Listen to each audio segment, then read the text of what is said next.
नमस्कार, म प्रस्तुता सरोज खड्का।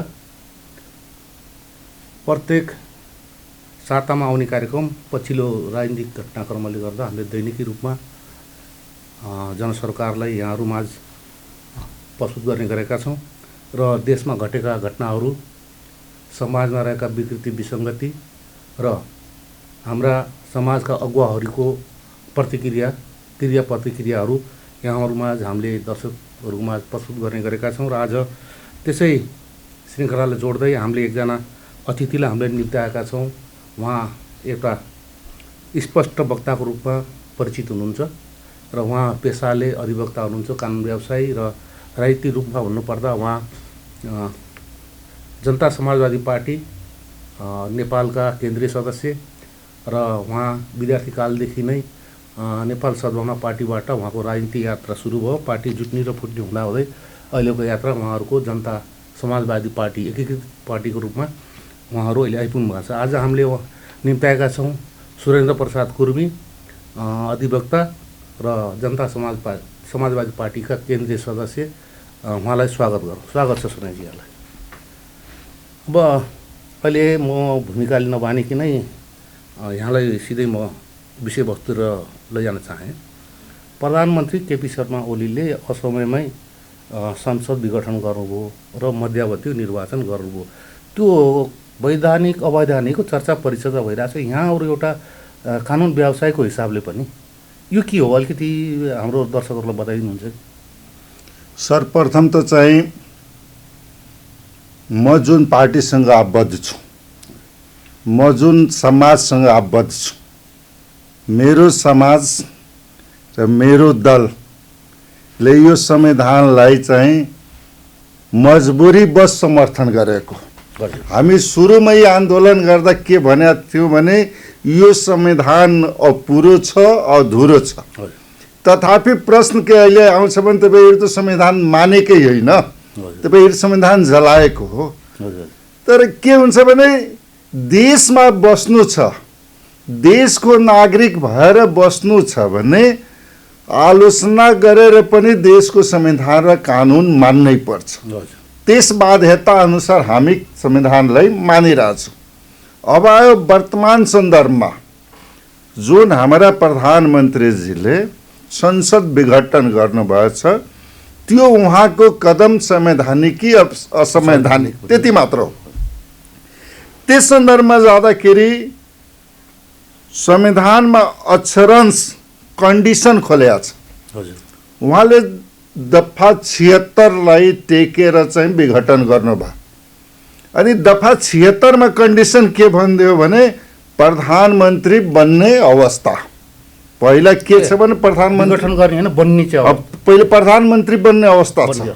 त्यो अवस्थामा 76को एक के भन्यो भने जुन पार्टीको बहुमत आएको छ त्यसको संसदीय दलको नेतालाई प्रधानमन्त्री बनाउने। यदि देशमा चाहिँ कुनै पार्टीले बहुमत प्राप्त गर्यो भने उसको संसदीय दलको नेता प्रधानमन्त्री हुने किटान। यदि कुनै दलले बहुमत प्राप्त गर्न सकेन भने त्यस अवस्थामा 2 वा 2 भन्दा बढी दल मिलेर चाहिँ सरकार बनाउन राष्ट्रपतिले उसलाई चाहिँ आमन्त्रण गर्न सक्ने। यदि त्यस्तो पनि भएन, 2 वा 2 भन्दा बढी पनि आएन भने तेस्रो विकल्प के छ भने राष्ट्रपतिले सबभन्दा बढी सिट आएको दलका संसदीय दलका नेतालाई प्रधानमन्त्री बनाउने। अब यही छ। त्यस अवस्थामा अब त बहुमतको सरकार भएन, सबभन्दा बढी सिट आएको दलको प्रधानमन्त्री भयो। ती भइसकेपछि हाम्रो कानुन र संविधान अनुसार के हुन्छ भने संसदमा बहुमत सिद्ध गर्नुपर्छ। अब संसदमा बहुमत सिद्ध गर्न जाँदाको अवस्थामा ती प्रधानमन्त्रीले आफ्नो चाहिँ बहुमत सिद्ध गर्न सक्नु भएन, किनभने अल्पमतको चाहिँ प्रधानमन्त्री अल्पमतकै बनेको छ। र त्यस अवस्थामा यदि उहाँ बहुमत सिद्ध गर्न सक्नु भएन भने के हुने त? त्यस बेला देश चाहिँ सङ्कटको अवस्थामा हुन्छ। किनभने सरकार बन्ने अल्पमतको प्रधानमन्त्री बहुमत सिद्ध नगरिकन प्रधानमन्त्री बस्न नपाउने, अब प्रधानमन्त्री बस्नु नपाउने भने देश कहाँ जाने त? अनि त्यहाँ के लेखिएको छ भने ती प्रधानमन्त्रीले सिफारिस गर्दाको अवस्थामा राष्ट्रपतिले संसद विघटन गरी 6 महिनाभित्रमा चुनाव घोषणा गर्नुपर्छ।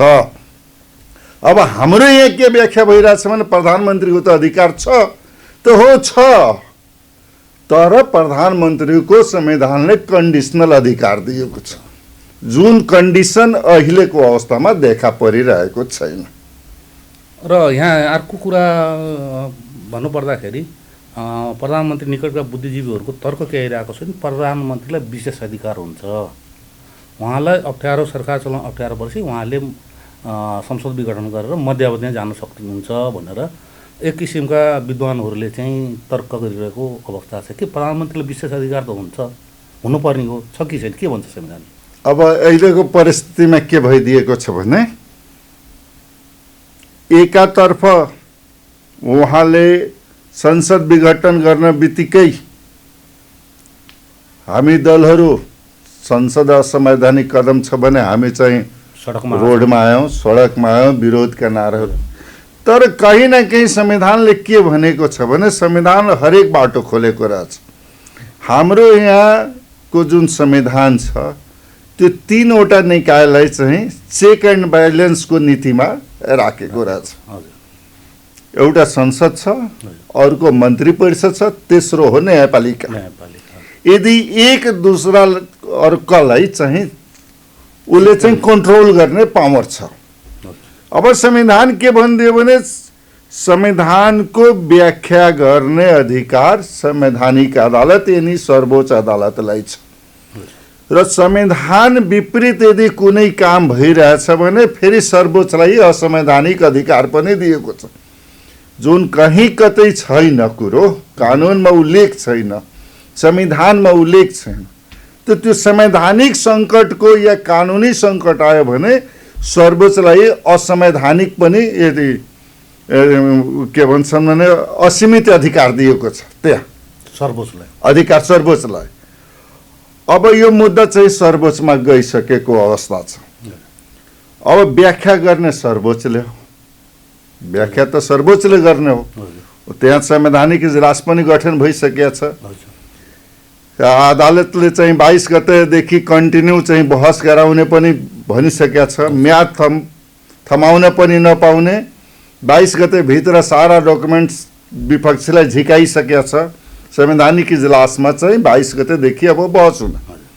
म चाहिँ कानुनको विद्यार्थी र देशको नागरिक भएकोले सर्वोच्चको त प्रतीक्षा गर्नै पर्यो, सर्वोच्चको त प्रतीक्षा गर्नै पर्यो। के छ भने कहीँ कहीँ के हुन्छ भने गलत गर्छ या सही गर्छ, निर्णय जुन हुन्छ त्यो गलत पनि हुन सक्छ, सही पनि हुन सक्छ। कुनै मुद्दा हामी लड्छौँ भने हामी हेर्दा हेर्दै त्यो जित्ने खालको मुद्दा पनि हामी हार्छौँ, त हारिसकेपछि त त्यो स्वीकार गर्नै पर्छ। हाम्रो देश कानुनी हिसाबले बाध्यता के छ भने सर्वोच्च अदालत यदि चाहिँ विघटनलाई स्वीकार गर्यो भने पनि मान्नुपर्छ, यदि त्यसले चाहिँ उल्टै इन्कार गर्यो भने पनि मान्नुपर्ने अवस्था छ।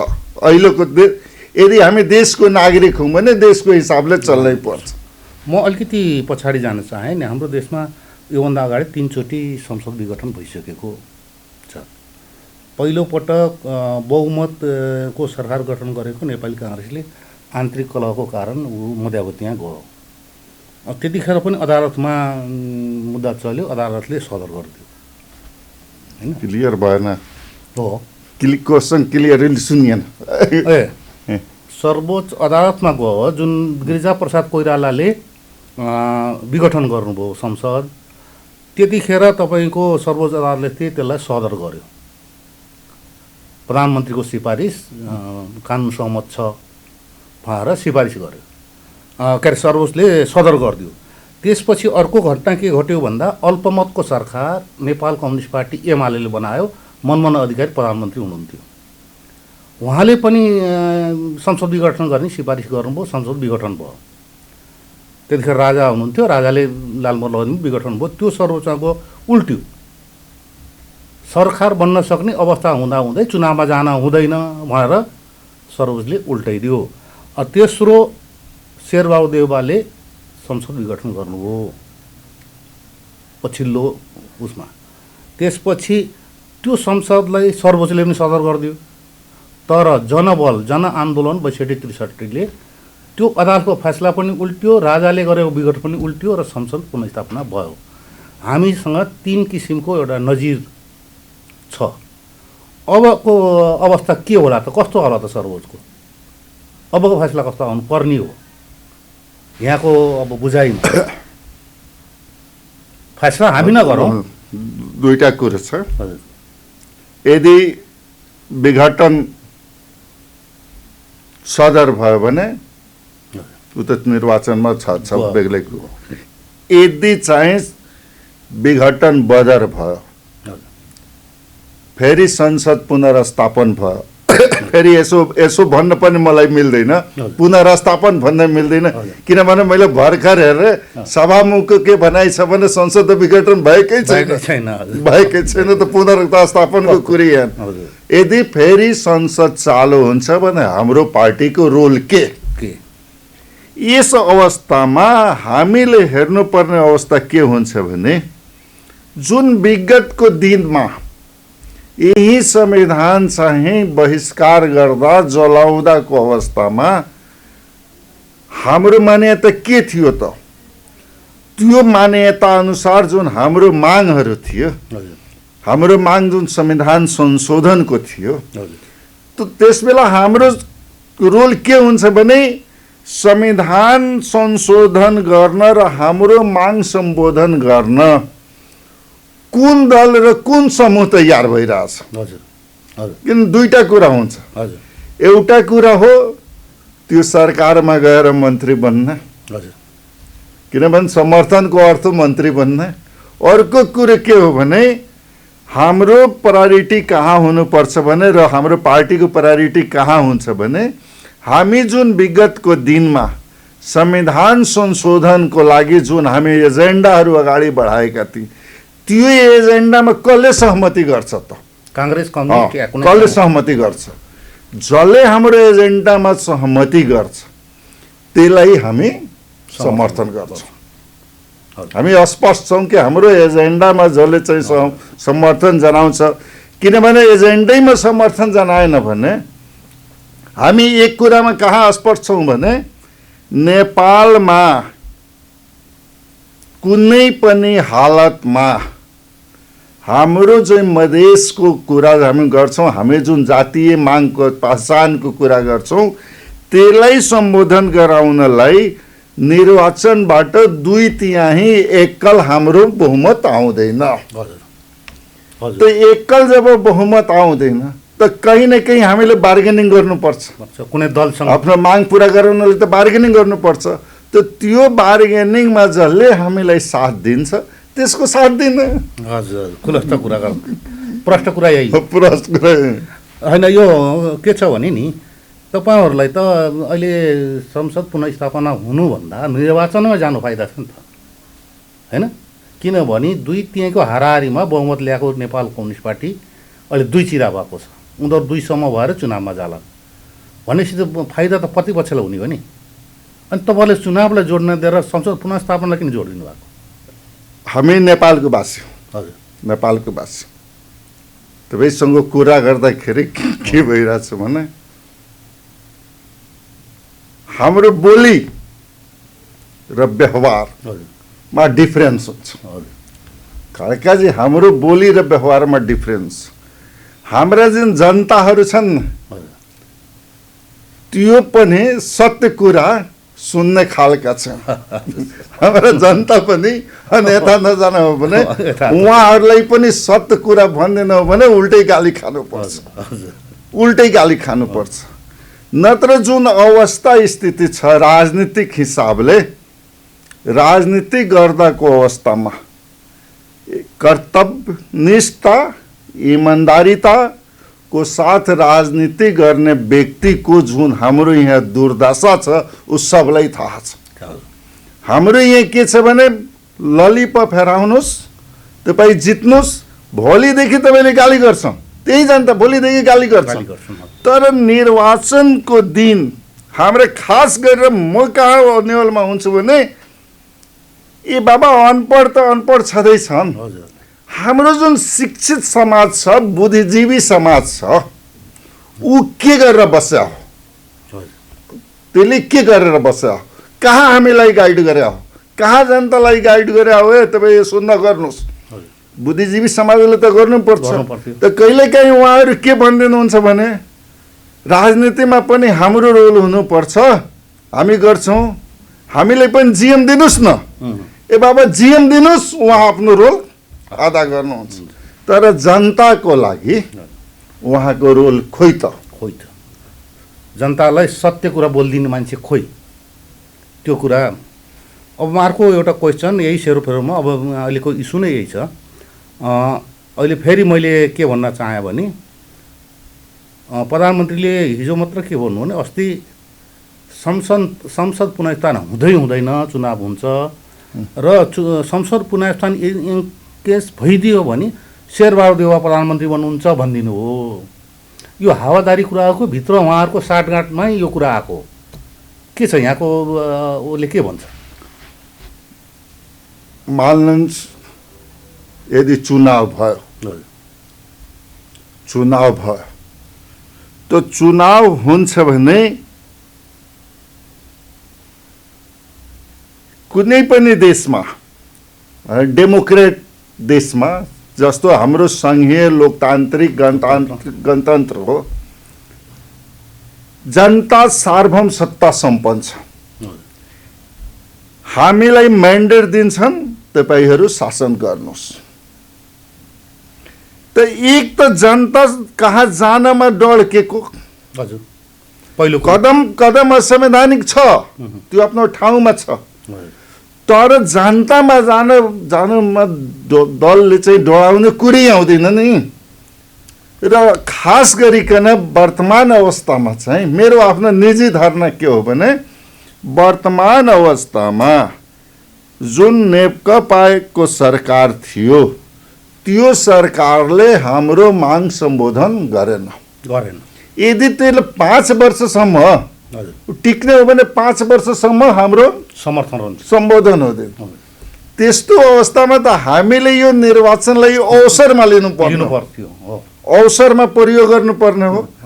किनभने हामी आफ्ना जनतालाई चाहिँ कन्भिन्स गर्नुपर्छ कि यो अवसर हो।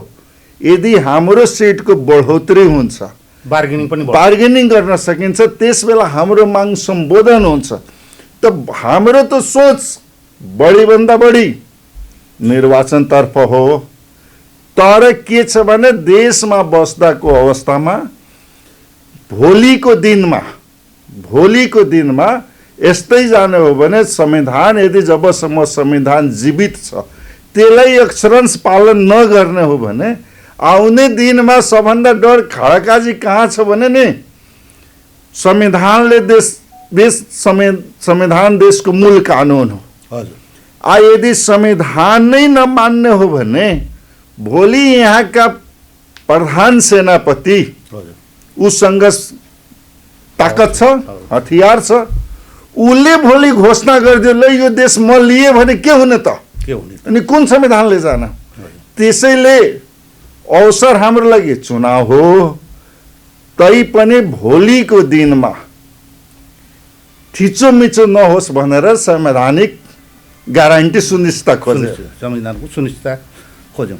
अब अहिले कुरा के आछ भने प्रधानमन्त्रीले घोषणा त गरिदिनु भयो, घोषणाले घोषणा गर्नुभएको चुनाव गराउने होइन। उहाँको प्रधानमन्त्री केपी शर्मा ओलीले आफूलाई आफ्नै पार्टीभित्रबाट अप्ठ्यारो परेपछि उहाँले संसद विघटन गरेर चुनाव घोषणा गर्नुभयो।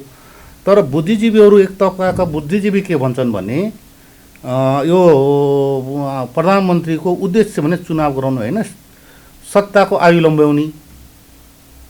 उहाँले कुनै पनि हालतमा वैशाख 17 र 27 गते गराउन सक्नुहुन्न। 1 निर्वाचन आयोग तयारी अवस्थामा छैन। 2 सर्वोच्चमा मुद्दा चलिरहेको छ, 1-2 महिना उसले खान्छ। तपाईँसँग कति छ? 6 महिना। 2 महिना करिब सर्वोच्चको फैसला आउन लाग्छ होला। अलि हाम्रो देशको अराली प्रक्रिया अलिकति लामै हुने गरेको छ। र अर्को स्थिति के छ भने कोभिड-19ले हाम्रो देश जर्जर छ। अहिले हामी औषधि किन्न सक्ने अवस्थामा छैनौँ, दातासँग हात फैलाइरहेछौँ। अब चुनाव हुँदाखेरि 15 देखि 20 अरब रुपियाँ खर्च हुन्छ भन्ने विज्ञहरूको भनाइ छ। त्यस हुनाले वैशाखमा चुनाव हुँदैन, त्यसपछि वर्षा लाग्छ, वर्षामा चुनाव हुँदै एकचोटि बङ्सिर जाने भन्ने हुन्छ। भनेपछि प्रधानमन्त्रीको लक्ष्य उद्देश्य भनेको सत्ता लम्बाउने भन्ने किसिम आशा। यहाँ के भन्नुहुन्छ यसमा? प्रधानमन्त्रीले संसद विघटन गरिसकेपछि हामी तात्कालै आन्दोलनमा गयौँ। हजुर, तात्कालै गयौँ। तात्कालै जानुपर्ने अदालत पनि थियो, निर्वाचन आयोग पनि थियो। हामीलाई डर कहाँ लाग्यो भने नि हजुर, संविधानले के भनेछ भने राष्ट्रपतिलाई संविधानको पालना र संरक्षण गर्ने अधिकार हुनेछ। बस राष्ट्रपतिले अरू केही लेखेको छैन। संविधानको पालना र संरक्षण गर्ने अधिकार हुन्छ। रातारात 1 घण्टा 2 घण्टा पनि नगुमाइकन त्यहाँबाट सदर भयो। एक जाँदा बाटैमा हो, कमसे कम सल्लाह लिन सकिन्थ्यो नि। 2 दिन 1 दिनको सल्लाह हुन सक्थ्यो, तर सल्लाह भएन। अब त्यस बेला के लाग्यो भने यो आखिर के भइरहेछ त? त्यो घटनाले गर्दा मान्छेमा चाहिँ दलमा उत्तेजना भयो।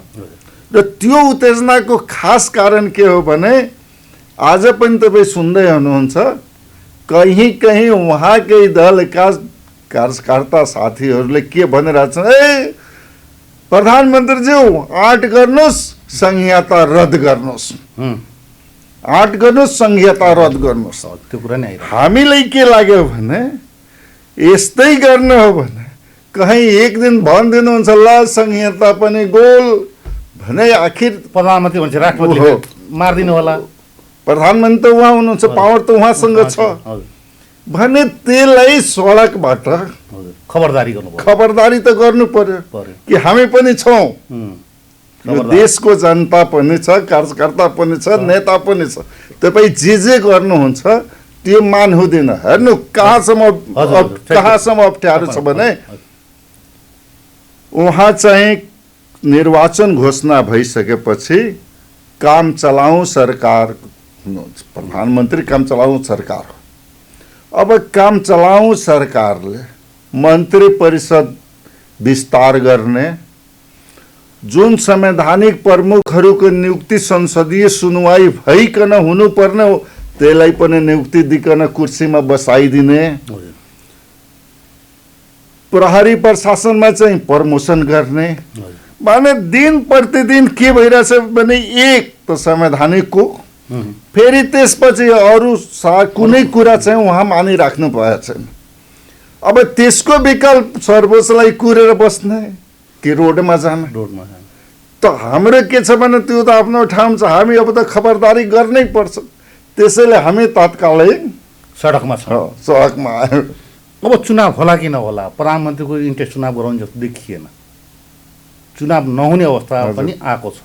के होला यहाँको ब्रह्मले के भन्छ? तपाईँको सोचले चुनाव हुन्छ कि हुँदैन? वैशाखमा चुनाव होला कि नहोला, यो मैले सोधेको। केमा? वैशाखमा। अब सुन, सडक कुरो त म आफ्नो राखिसकेँ। हजुर, अब वैशाखमा चुनाव हुनलाई फेरि 2टा अवस्था छ। सुन्नुहोस् मेरो आफ्नो हिसाबले, हजुर, यदि सर्वोच्च अदालतले उहाँको कदमलाई सही ठहरायो भने निश्चित रूपमा हामीले वैशाखमा चुनावमा जानै पर्छ, जानै पर्छ। यदि सर्वोच्च अदालतको फैसला भएपछि पनि अगर हामी चुनावमा जाँदैनौँ भने बैल मुझे मार वाला कहानी हामी कहाँ हुन्छ। किनभने अनि वैशाखमा हामी चुनाव हुन नदिने हो भने यो देश कहाँ जाने त? जुन मैले डर बताइरहेको छु न, संहिता जाने, प्रदेश जाने, कुनै केही सैनिकको हुने, त्यो सबको बाटो खोलिदिने हो, चुनावले खुला गर्ने हो। हामी आफै आन्दोलन गरेर, मेरो आफ्नो निजी विचार कि सर्वोच्च अदालतको फैसलापछि पनि यदि हामी निर्वाचनलाई नमान्ने हो भने त्यो देशलाई अन्यलमा धकेल्नु, त्यो मान्नै पर्छ। अब मेरो हिसाबले मान्नु नै उपयुक्त छ। निर्वाचन लोकतन्त्रको सुन्दर पक्ष भनेकै जनमत लिनु हो। जनता सार्वभौम सत्ता सम्पन्न हुन्छन्। कालोलाई जिताउँछ कि गोरोलाई जिताउँछ कि टोपी लगाएकोले जिताउँछ कि धोती लगाएको जिताउँछ, त्यो जनताको अभिमतमा निर्भर हुन्छ होइन।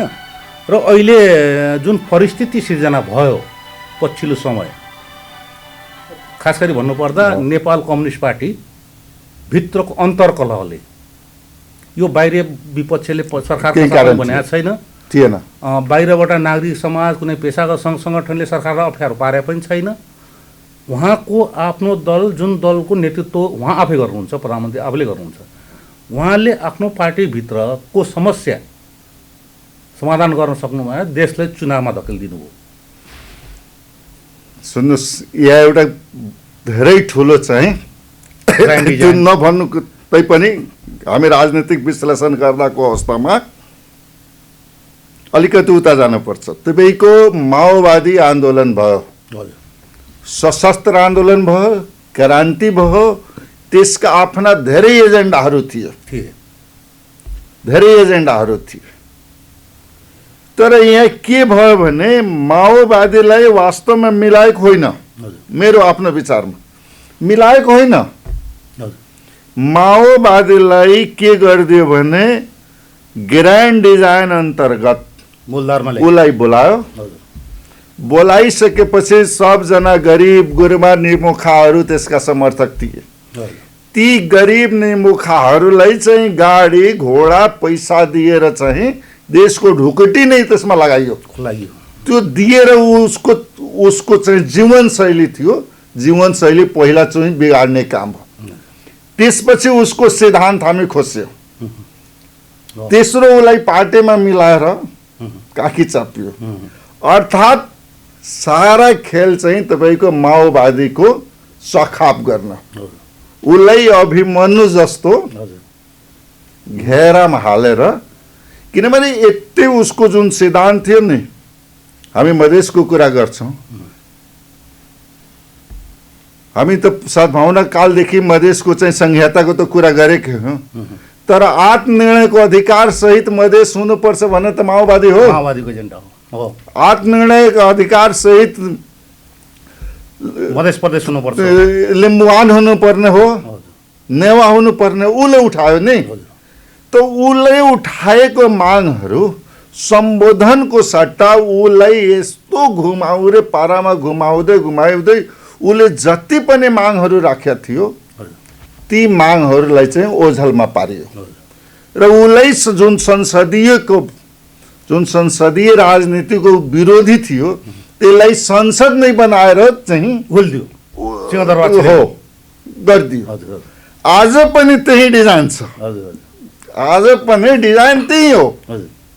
अब मान्नु, मैले अस्पष्ट के हेरिरहेको छु भने माओवादी र नेकपा एमाले मिल्यो, मिलिसकेपछि दुईटा अध्यक्ष भए, दुईटा अध्यक्षमा चाहिँ बराबरीको कुरो थियो। अब अहिले त उहाँ प्रचण्डजी तेस्रोमा पर्नुभयो नि, एकको आधीको अध्यक्ष केपी शर्मा ओली, अब आधीको अध्यक्षमा माधव नेपाल र प्रचण्डजी। तब यहाँको यो हैसियत आधाभन्दा त चौथाइमा आयो। भोलिको दिनमा के हुने हो त्यो ठेकान छैन। त मेरो अर्थ के हो भने जुन सैद्धान्तिक रूपमा गरिब निमुखा इमान्दारको लागि चाहिँ शराबबन्दीको कुरा माओवादी गर्दै थियो, संहिताको कुरा, आत्मनिर्णयको कुरा, रोजगारीको कुरा, सारा कुरा चाहिँ जहाँको तहाँ राखेर राजनीतिक रूपमा उसको संसदीय बनाइदियो। हामी पनि त्यसैको कहीँ न कहीँ मधेसवादी पनि त्यसको हामी शिकार छौँ। हामी त्यसभन्दा चाहिँ भाग्य छैनौँ, हामी पनि शिकारकै घेरामा छौँ। हामी अन्ततिर आयौँ। उकिल साहब, खास गरी तपाईँको देशमा भर्खरी भनौँ न, भर्खरी नभनौँ 14 वर्ष भइसकेको गणतन्त्र आएको। गणतन्त्र अहिले पनि संस्थागत भएको छैन। राजावादीहरू सडकमा आइसके, उनीहरूले राजा आऊ देश बचाऊ भनेर उनीहरूको जमात फैलिँदै गएको छ हैन। र जो हिजो नागरिक समाज तपाईँ हामी नै सडकमा बसेका थियौँ, उहाँहरू पनि अलिकति अहिलेको व्यवस्थाबाट अलिकति 2 कदम पछि हट्नु भएको जस्तो आभास भएको छ यी दलहरूको क्रियाकलापले। यहाँले त्यो महसुस गर्नु भएको छ कि छैन? हाम्रो देशमा चाहिँ राजनीतिक अस्थिरता